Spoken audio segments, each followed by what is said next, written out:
13 বছর বয়সে যে ভয়ঙ্কর পরিণতি হয়েছে স্কুল পড়ুয়া একজন মেয়ের, আমরা সোশ্যাল মিডিয়াতে এই ভিডিওটা দেখি নাই এমন লোক খুব কম পাওয়া যায়। আমাদের সন্তান আমাদের বড় আদরের, আমাদের সন্তান আমাদের বড় মায়া। যেই মেয়েটা দুনিয়া থেকে চলে গেছে, মাত্র 13 বছর বয়স, অধরি নাম, মাত্র 13 বছরের অধরি। চিন্তা করেন, আমি মায়ের সাক্ষাৎকার দেখেছি। মা বলেছে একটু আগেই আমার মেয়েটা কথা বলেছে, স্বাভাবিকভাবে তার পোশাক পরেছে এবং মেয়েটা টিকটক করতো, এমনটা তার মা সাক্ষী দিচ্ছে। বলতেছে আমার মেয়েটা একসময় টিকটক করতো, কি হাস্যোজ্জ্বল থাকতো। এবং মেয়েটার একটা সময় একটা ছেলের সাথে সম্পর্ক ছিল, ইমরান নামের একটা ছেলে, তার সঙ্গে তার সম্পর্ক। এরপরে দেখা যায় আরো একটা ছেলে, শাওন নাম, তার সঙ্গে সম্পর্ক হওয়ার পর বিভিন্ন ভিডিও ধারণ করে ব্ল্যাকমেল করা শুরু করলো। এই ব্ল্যাকমেল করতে করতে একটা পর্যায়ে মেয়ে আর এটা নিতে পারছিল না। মেয়ে তখন আত্মহত্যার পথ বেছে নেয়। আমাদের সমাজের দায়ভার তো এই জায়গায়, আমরা আমাদের সন্তানদেরকে মানুষের মতো মানুষ বানাতে পারিনি, কোনোদিন চেষ্টাও করিনি। আমার সন্তান কোথায় যাচ্ছে, কার সঙ্গে মিশছে, আমার সন্তান কি করছে, আমার সন্তান বিপদগামী হচ্ছে কিনা, এই বিষয়গুলো আমরা চিন্তা করি না। আমরা মনে করি ভালো জায়গায় পড়াচ্ছি, এই তো অনেক। ছেলের সাক্ষাৎকারটা এত হৃদয় বিদারক লেগেছে আমার কাছে। ছেলে নিজেকে নিজে অপরাধী বলে এই বলছে যে যদি আমার অপরাধ হয় আমারও যেন শাস্তি হয়, যদি তার আত্মহত্যার কারণ শাওন হয় তারও যেন শাস্তি হয়। কিন্তু দেখুন, একটা ছোট্ট মানুষ চলে গেল, একটা পরিবার তার কন্যাকে হারিয়ে ফেলল। আত্মহত্যা কখনো সমাধান হতে পারে না। আত্মহত্যার আগেই আপনার মেয়ে মোবাইলে কি করছে, আমরা সন্তানদেরকে অনেক বেশি প্রাইভেসি লাগবে বলে আমরা অনেক বেশি স্বাধীনতা দিয়ে ফেলি।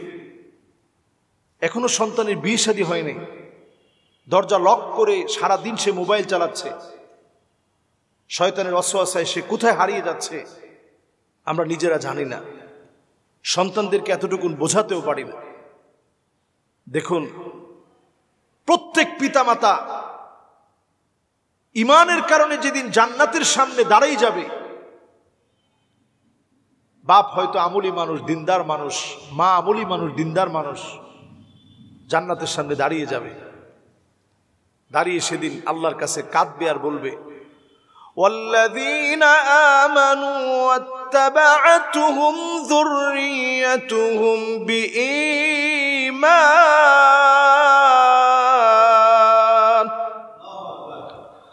আলহাকনা বিহিম যুররিয়্যাতুহুম وما ألتناهم من عملهم من شيء।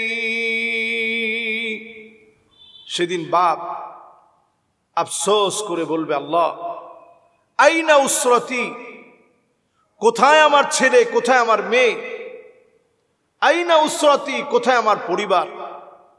বাপ সেদিন আল্লাহর কাছে কাঁদবে, আল্লাহ কোথায় আমার পরিবার, কোথায় আমার ছেলে, কোথায় আমার মেয়ে।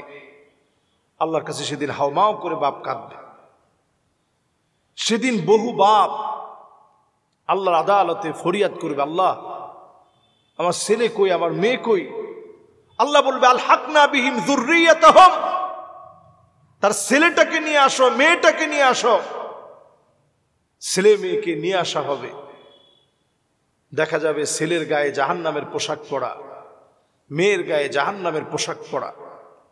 সেদিন লোকটা ব্যর্থ হয়ে কাঁদবে আর বলবে আল্লাহ আমি আমার সন্তানাদিদেরকে তো ইমানের পথে ডেকেছি, ইমানের পথে আহ্বান করেছি, কেন আজকে তাদের গায়ে জাহান্নামের পোশাক পরা। সন্তানদেরকে দুনিয়ার জীবনে টেক কেয়ার করেন, আদর করে একসঙ্গে খানা খেতে বসেন, গল্পের ছলে তাদেরকে সময় দিয়ে তাদের সঙ্গ তাদের কথাগুলো বোঝার মতো ক্ষমতা অর্জন করেন। বাচ্চাদেরকে আদর করে মহব্বত দিয়ে ভালোবেসে কথা বলুন, এটা আমাদের দায়িত্ব। সন্তানরা আমাদের বড় আদরের, আমাদের বড় ভালোবাসার, সন্তানরা আমাদের বড় প্রেমাস্পদ। মহব্বত নিয়ে ভালোবাসা নিয়ে কথা বলেন, সব সময় তাদেরকে ছোট করবেন না, আদর করে বোঝাবেন, চোখে পানি নিয়ে বোঝাবেন। লোকমান আলাইহিস সালাতু ওয়াস সালাম যেইভাবে নসিহা করলেন, ইয়া বুনাইয়া লা তুশরিক বিল্লাহ ইন্নাশ শিরকা লাযুলমুন আযীম। আদর করে করে এইভাবে বোঝান। শিরক বড় মারাত্মক, সবচেয়ে বড় জুলম। লোকমান আলাইহিস সালাতু ওয়াস সালাম যেইভাবে বুঝিয়েছেন, এইভাবে আদর করে সন্তানদেরকে বোঝানোর চেষ্টা করে। আমাদের যে পরিবার থেকে একটা সন্তান হারিয়ে যায়, তারা বোঝে যে কষ্টটা কেমন। হারিয়ে যাওয়ার আগে এই যুব সমাজ ধ্বংসের দ্বার প্রান্তে পৌঁছে যাচ্ছে আকাশ প্রযুক্তির কারণে।